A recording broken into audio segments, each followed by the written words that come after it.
گزشتہ نشست میں بسم اللہ الرحمن الرحیم سے متعلق ہماری گفتگو ہو رہی تھی.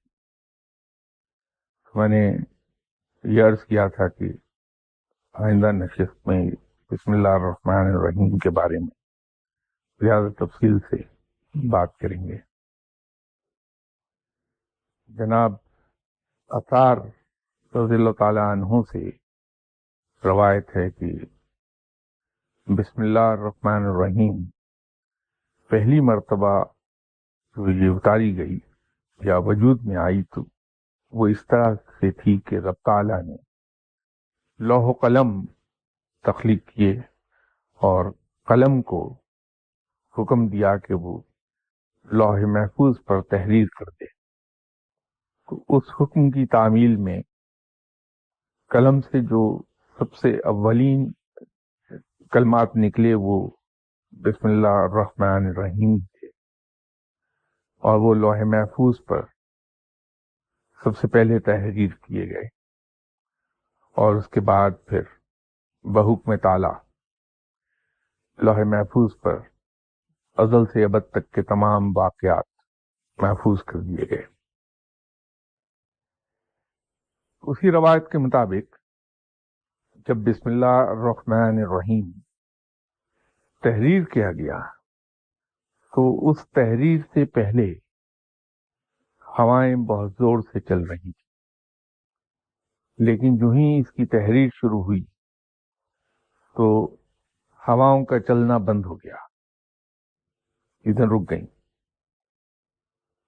دو نشست پہلے جو میں بسم اللہ الرحمن الرحیم کے وظائف سے پیدا ہونے والے اثرات کا ذکر جب کر رہا تھا کہ اس میں ایک ہی اثر میں نے بتایا جس سے میں گزرا، کہ جس طرف انسان جو اس کا عامل ہے یا اسے بہت کثرت سے پڑھتا ہے، اگر وہ نگاہ جما دے تو چلتی ہوئی چیزیں تھم جاتی ہیں. وہ بات آج آپ کی سمجھ میں آ جائے گی کہ جب اسے اتارا گیا تو چلتی ہوئی ہوائیں تھم گئیں. اس کے بعد پھر جب حضرت آدم علیہ السلام کی تخلیق ہوئی اور وہ جنت سے نکال کے زمین پر بھیج دیے گئے،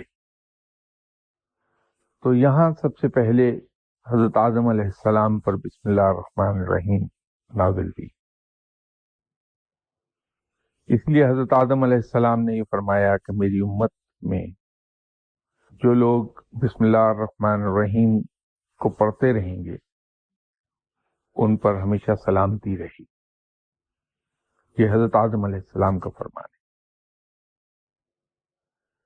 حضرت آدم علیہ السلام کے بعد حضرت ابراہیم علیہ السلام پر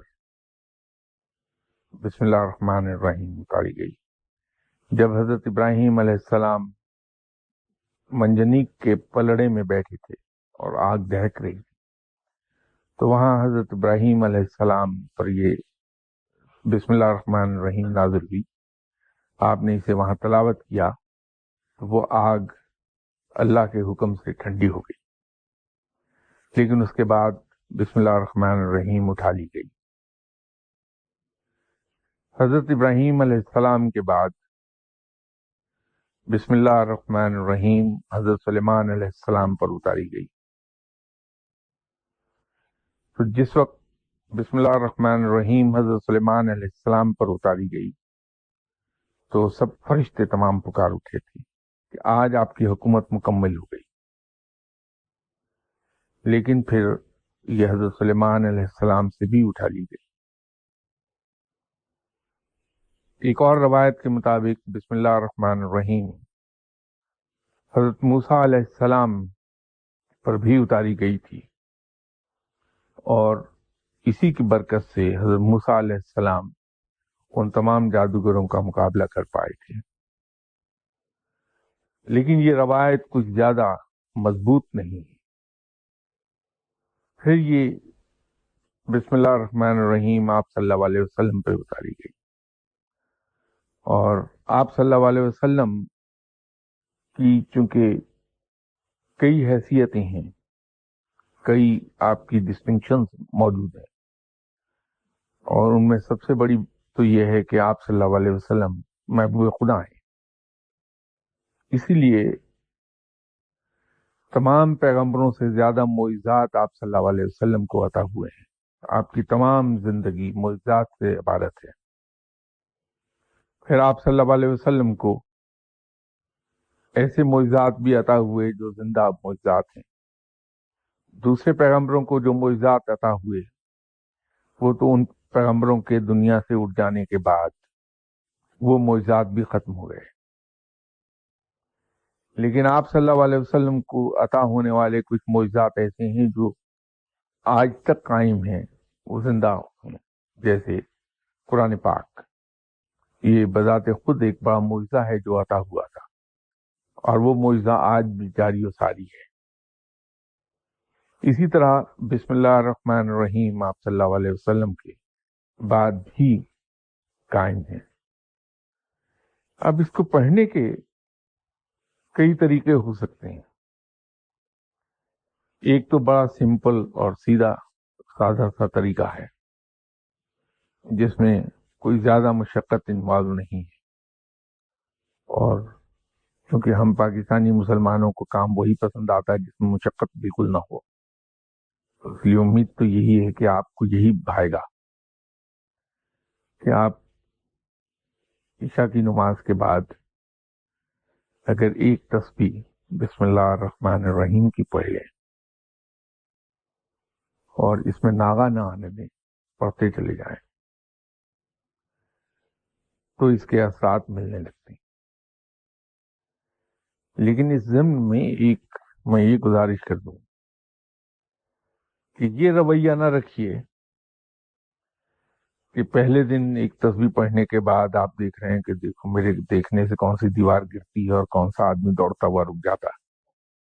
یہ انتظار نہ کیجیے, کیونکہ ہماری شخص میں ہی داخل ہے یہ بات کہ میں 2 نمازیں پڑھنے کے بعد یہ سوچتا ہوں کہ مجھے ولایت ملی یا نہیں ملی, ابھی تک ولی ہوا یا نہیں ہوا میں. تو یہ انتظار نہ کیجیے کہ اس کے اثرات آپ کو ملنا شروع ہوئے ہیں یا نہیں ملنا شروع ہوئے. وہ رب تعالیٰ پر چھوڑ دیں کہ وہ اپنی رحمت کے صدقے آپ کو کیا کچھ عطا فرماتا, تو یقیناً اس کے اثرات ملنا شروع ہو جائیں گے. اب اسی سلسلے میں ایک اور چیز میں آپ سے واضح کر دوں کہ اس کے اثرات کے شوق میں یہ نہ ہو کہ صرف ہم عشاء کی نماز ہی ادا کرتے رہیں, کوئی فائدہ نہیں ہوگا اس کا. اس کے لیے آپ پابندی سے 5 وقت نماز پڑھیے,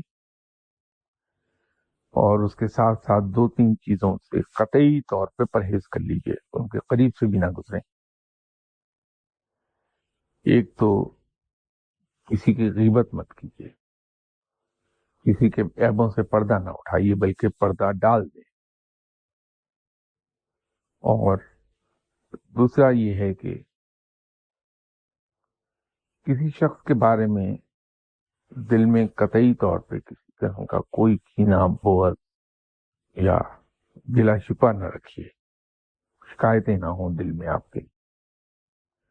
دل کو بالکل پاک صاف رکھیے ان چیزوں سے. اور تیسری بات یہ ہے کہ کسی سے انتقام لینا تو بہت دور کی بات ہے, انتقام لینے کا سوچیے بھی نہیں. جو ہی دل میں خیال آئے لاہور پڑھیے, اس خیال کو دوڑا دیجیے کہ میرا کیا کام ہے, یہ سنت کے خلاف ہے انتقام. تو انتقام نہیں لوں گا میں, معاف کر دینا ہے ان سنت ہے. تو یہ 3 چیزوں سے قطعی پرہیز ضروری ہے, قطعی پرہیز.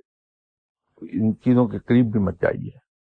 تو انشاءاللہ تعالی آپ کو رب تعالیٰ کی طرف سے مجھے اس کی رحمت پہ پورا بھروسہ ہے کہ انعامات بھرپور ملیں گے. ایک تو یہ طریقہ کار ہے.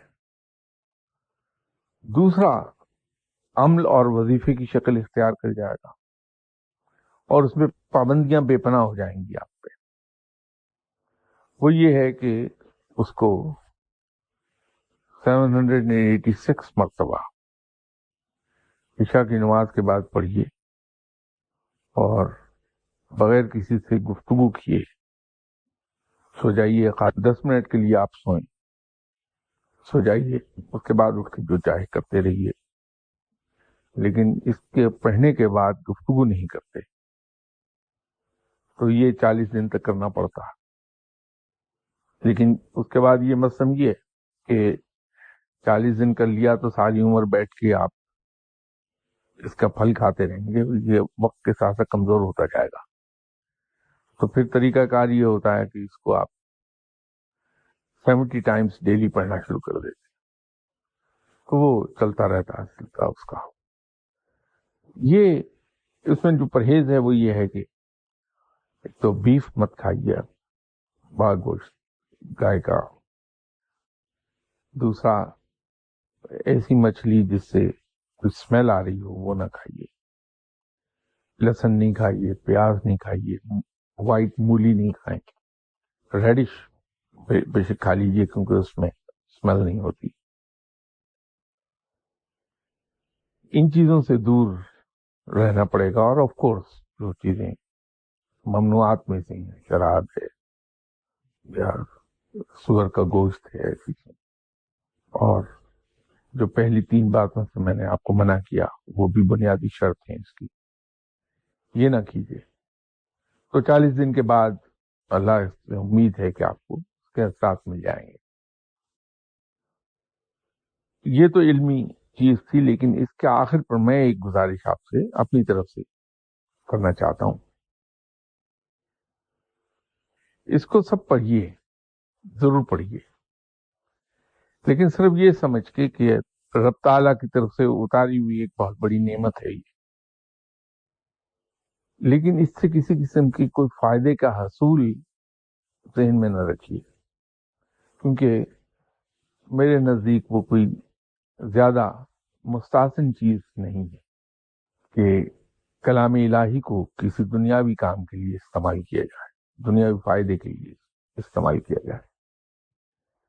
کلام الہی تو اس لیے اتارا گیا تھا کہ یہ ہمیں اچھے اور برے کی تمیز سکھا دے، ہمیں ان چیزوں سے آگاہ کر دے جو اللہ کو پسند ہیں اور وہ جو اللہ چاہتا ہے کہ جس پر ہم عمل کریں، اور ان چیزوں سے آگاہ کر دے جس سے اللہ ہمیں منع کر رہا ہے. اور کلام الہی کی تلاوت کا ایک جو نیچرل امپیکٹ آنا چاہیے انسانی زندگی پر اور انسانی فطرت پر، وہ یہ ہے کہ انسان کے دل سے دنیا کی محبت نکل جاتی ہے، اسے دنیا حقیر معلوم ہونے لگتی ہے. تو جس کلام کا حاصل یہ ہے، اگر ہم اس کلام کو دنیاوی فائدوں کے لیے استعمال کریں تو میرے نزدیک تو شرمندگی کی بات ہے. تو اس لیے آپ اس کو پڑھیے ضرور، لیکن میری گزارش یہی ہوگی کہ دنیاوی فوائد کو سامنے رکھ کے مت پڑھیے. اس لیے پڑھیے کہ یہ رب کا کلام ہے اور اس کے پڑھنے سے رب راضی ہوگا. تو اس کے فوائد بے پناہ مل جائیں گے، آپ کے نہ چاہتے ہوئے بھی ملیں گے. آپ کو فوائد تو مل ہی جاتے ہیں، لیکن بقول حضرت علی کرم اللہ وجہہ کی کہ جو رزق آپ کی قسمت میں لکھ دیا گیا ہے وہ تو ہر حال میں آپ کو ملے گا، اس کو کوئی روک نہیں سکتا. یہ آپ پر ہے کہ اس کو حلال طریقے سے لے لیں یا حرام طریقے سے. جو رزق آپ کے لیے مقرر ہے وہ تو آنا ہی ہے آپ کو. تو اسی طرح اگر یہ نیت کیے بغیر آپ نے اسے پڑھا اور نیت صرف یہ ہوئی کہ اس سے رب راضی ہوگا، تو دنیاوی فوائد ملنے تو ہیں آپ کو، لیکن اس سے آپ کا نام اللہ کے دوستوں کی فہرست میں جائے گا. اور اگر دنیا حاصل کرنے کو کی تو اللہ تعالیٰ تو پھر اپنی طرف ادھار نہیں رکھتا. وہ اپنا حساب کتاب آپ سے برابر یوں کر لے گا کہ دنیاوی فوائد آپ کو دینے کے بعد ہاتھ جھاڑ لیجیے، آپ کے اب کچھ نہیں ملنا آپ سوائے دنیا کے. تو اس لیے آپ نیت یہی رکھیے کہ اسے کلام الہی سمجھ کے پڑھیے اور رب کو راضی کرنے کا ذریعہ. اور میں عرض کر دوں کہ شیطان کے بارے میں یہ کہا جاتا ہے کہ وہ اپنی تمام زندگی میں صرف 3 بار پھوٹ پھوٹ کر رویا ہے. ایک اس وقت جب وہ ملعون ٹھہرا اور اسے فرشتوں کی فہرست سے خارج کر دیا گیا اس کی تکبر کی وجہ سے،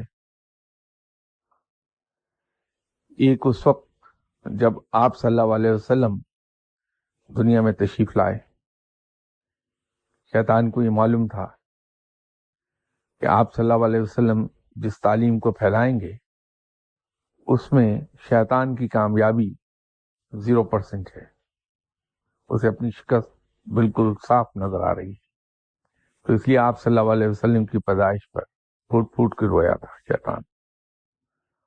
اور تیسرا اس وقت رویا جب سورہ فاتحہ نازل کی گئی، کیونکہ اس میں بسم اللہ الرحمن الرحیم کا ایک بڑا حصہ موجود ہے سورہ فاتحہ میں، تو تیسرے موقع پر وہ رویا۔ یہ بسم اللہ الرحمن الرحیم کے فضائل میں سے ایک یہ بھی ہے، اس کے میں فضائل آپ سے بیان کر رہا تھا کہ بسم اللہ الرحمن الرحیم کی فضیلت بے پناہ ہے، اس سے اس کا اندازہ ہو جائے گا آپ کو کہ اس نے شیطان کو رلا دیا تھا، تو آپ اس کو پڑھیے شیطان کو شکست دینے کے لیے۔ شیطان آپ سے دور بھاگے، آپ مجھ سے دور بھاگے، سب سے دور بھاگے، اس نیت سے پڑھیے اور پھر دیکھیے کہ اس کے اثرات آپ کو کیا حاصل ہوتے۔ اگر کوئی صاحب اس سلسلے میں سوال کرنا چاہتے ہیں۔ سر 2 سوال ہیں۔ ایک تو یہ کہ یہ جو آپ نے کھانے کی جو 4 چیزوں کی پابندی بتائی ہے، اس میں سے جو پیاز، لہسن اور مولی ہے، وائٹ مولی، یہ کچی منع ہے کہ پکی بھی منع ہے؟ نہیں، یہ کچی منع ہے، لیکن اس کو زیادہ میں واضح کر دوں بات کو کہ یہ حلال چیزیں ہیں تینوں، اس کی ممانعت صرف اس لیے ہے کہ اس کی اسمیل سے فرشتے دور بھاگتے ہیں، تو چونکہ جب آپ بسم اللہ الرحمن الرحیم پڑھیں گے تو اللہ کی رحمت سے امید مجھے یہی ہے کہ پہلے ہی دن سے اس کے موکلات، اس کے فرشتے آپ کے ارد گرد جمع ہونا شروع ہوں گے، تو اگر اس کی اسمیل آتی آپ کے منہ سے مولی کی، پیاز کی یا مچھلی کی، تو اس اسمیل کی وجہ سے وہ دور بھاگنے لگتے ہیں، تو اس لیے اس سے کہا جاتا ہے کہ نہ کھائیے ورنہ یہ حلال ہے، اور کسی کو کوئی حق نہیں کہ حلال چیزوں کو حرام قرار دے دے، جس کو اللہ نے حلال قرار دیا اس کو حرام قرار نہیں دیا جا سکتا۔ تو میں جو اس سے پرہیز کا کہہ رہا ہوں وہ صرف اس لیے کہ اس کی اسمیل سے فرشتے دور بھاگتے۔ دیکھیے کچی ہو یا پکی ہو، اگر اس میں اسمیل باقی ہے تو مت کھائیے، اگر اسمیل نہیں باقی، اب جیسے پیاز کچا کھایا جا سکتا، میں اس لیے اس کو بالکل واضح کہنے سے بھاگ رہا تھا کہ کچا پیاز بھی اگر نمک سے دھونے کے بعد کھایا جائے تو اس میں اسمیل باقی نہیں رہتی، تو میں کہہ دوں صاحب کچا کھانے سے پرہیز ہے، تو کوئی صاحب یہ کہیں گے صاحب وہ تو دھونے سے اسمیل جاتی رہتی ہے، اب آپ کو کیا اعتراض ہے؟ تو اس لیے میں آپ سے کہہ رہا تھا کہ یہ اس وقت تک کھانے سے پرہیز کر لیجئے جب تک اس میں اسمیل باقی، اگر کسی بھی ترکیب سے اسمیل باقی نہیں رہتی تو اس کو کھائیے آپ۔ سر دوسرا سوال یہ تھا کہ آپ نے بتایا ہے کہ جو 786 ٹائمز والا ہے، اس میں آپ نے فرمایا تھا کہ جی عشاء کی نماز کے بعد آپ وہ پڑھیں گے اور اس کے بعد پھر سو جائیں۔ اب یہ کہ کیا یہ عشاء کے فوراً بعد پڑھنا ہے یا سونے سے پہلے پڑھنا ہے؟ اب بات یہ ہے کہ اگر آپ عشاء کی نماز کے بعد تلاوت کلام پاک کرتے ہیں یا کچھ اور تسبیحات پڑھتے ہیں تو ان سب کو پڑھ لیجئے اور آخر پر اسے پڑھ لیں، اور پڑھنے کے فوراً بعد اپنے بیڈ پہ چلے جائیے اور جا کے آنکھیں بند کر کے سو جائیے، کسی سے گفتگو نہ کیجیے، پھر خواہ 5 منٹ کی نیند آپ لے لیں، اس کے بعد اٹھ کر چاہے جو جی چاہے کرتے رہیے، یہ پابندی۔ من الشیطان الرجیم، کیا بسم اللہ الرحمن الرحیم کا حصہ ہے؟ نہیں ہے، اس کا حصہ نہیں. یہ صرف بسم اللہ الرحمن الرحیم بس اتنا پڑھا جاتا ہے. 29% لوگوں کو گائے کا گوشت اور سمیلی مچھلی ملتی ہے. میں تو وہی کھاتا ہوں، لوگ وہی کھاتے ہیں. تو یہ جو بسم اللہ شریف کی بجائے کوئی، میں سوچ رہا تھا یہ وظیفہ، لیکن یہ 786 دفعہ پڑھنا، 40 دن پڑھنا اور یہ پابندیاں، تو پھر دنیا سے محبت کو پرے کیا گیا ہے آپ اکارڈنگ ٹو یو. لیکن آپ کہتے ہیں کہ اللہ تعالیٰ اپنی عبادت کے لیے نہیں کہتا تھا، وہ خلق خدا کی خدمت وہ ہے. تو یہ اس کے علاوہ کوئی اور بسم اللہ، یہ بڑی پابندیاں ہیں، کوئی اور جو جس سے ہم سلسلے کو بھی چلاتے رہیں، وہ پلیز آپ. دیکھیے صاحب، بات یہ ہے کہ میں تو ہمیشہ ایک بات کہتا ہوں کہ آپ صلی اللہ علیہ وسلم نے اپنا وقت 3 حصوں میں تقسیم کیا ہوا تھا. 24 گھنٹے کو 3 حصوں میں تقسیم کیا تھا. ایک حصہ آپ صلی اللہ علیہ وسلم نے وقف فرمایا ہوا تھا صحابہ کرام سے ملاقات کے لیے، بیرونی وفود سے ملنے کے لیے اور امور مملکت چلانے کے لیے. ایک حصہ آپ صلی اللہ علیہ وسلم نے اپنی ازدواجی زندگی کے لیے مخصوص کیا ہوا تھا، جس میں آپ اپنی ازواج مطہرات کا ہاتھ بھی بٹاتے تھے، ان کو ٹائم بھی دیتے تھے، ان کی دلجوئی بھی فرماتے تھے. اور جو تیسرا حصہ تھا وہ آپ صلی اللہ علیہ وسلم نے مختص کیا ہوا تھا اپنے آرام کے لیے اور عبادات کے لیے. اور آپ صلی اللہ علیہ وسلم نے اپنے ان زندگی کے تمام ایسپیکٹس کو ایک دوسرے میں گڑبڑ نہیں ہونے دیا. علیحدہ علیحدہ واٹر ٹائٹ کمپارٹمنٹ میں ہر چیز کو رکھ کے انڈیپینڈنٹلی نہایت آسان طریقے پر چلاتے. اگر ہم آپ صلی اللہ علیہ وسلم کی سنت پہ عمل کر لیں کہ ہمارا وقت کا وہ حصہ جو کاروبار کے لیے مختص ہے، ہم پوری دل جمعی سے اپنے کاروبار اور اپنی ملازمت اور دنیاوی فرائض وہ سر انجام دے دیں اس میں ماسوائے اس دوران آنے والی فرض عبادات کی، تو یوں دنیا بھی چلتی رہے گی. اور دوسرا حصہ اپنے وقت کا اگر ہم سنت کو فالو کرتے ہوئے مخصوص کر دیں اپنی فیملی کے لیے، تو یوں ہماری ازواجی زندگی اور ہماری فیملی لائف بہت اچھی ہو جائے گی. اور دن کا تیسرا حصہ، اب 24 آورز میں سے تیسرا حصہ جو ہے وہ ہم مخصوص کر لیں عبادات اور آرام کے لیے، تو یوں عبادات کا سلسلہ بھی بہت اچھا چلے گا اور ہمیں آرام کے لیے وقت مل جائے گا. 786 مرتبہ پڑھنا اتنا دشوار نہیں ہے. میرے اپنے تجربے کے مطابق، جو ذاتی تجربہ ہے پڑھنے کا، اس پر تقریباً کوئی 16 یا 17 منٹ صرف ہوتے ہیں. اسی وقت مجھے 16 منٹ لگ جاتے تھے، کبھی 17 منٹ لگ جاتے تھے. 786 مرتبہ پڑھا جاتا. کیونکہ عشاء کی نماز انسان دیر سے پڑھتا تو اس وقت تک بیوی بچے سو گئے ہوتے ہیں، وہ اس میں مخل نہیں ہوتے اس مصروفیت میں، اور نہ یہ مجبوری ہوتی کہ انسان کسی سے گفتگو کرے. تو بہترین طریقہ جو میں استعمال کرتا ہوں، میں تو وہ آپ سے عرض کر سکتا ہوں کہ علیحدہ کمرے میں کسی ایک کونے میں جا کے اپنی عبادت کا سلسلہ بنا لیا اور پھر وہیں بیٹھ کے عبادت کیجیے. آپ ہر گھر میں کوئی نہ کوئی ایسا کمرہ ضرور، اور کچھ نہیں تو ڈرائنگ روم تو ہوتا ہی ہے جہاں کوئی نہیں سوتا رات کو، اس کا ایک کونا استعمال کر لیجیے عبادت کے لیے، اور پڑھنے کے بعد وہیں جا نماز پہ لیٹ جائیے.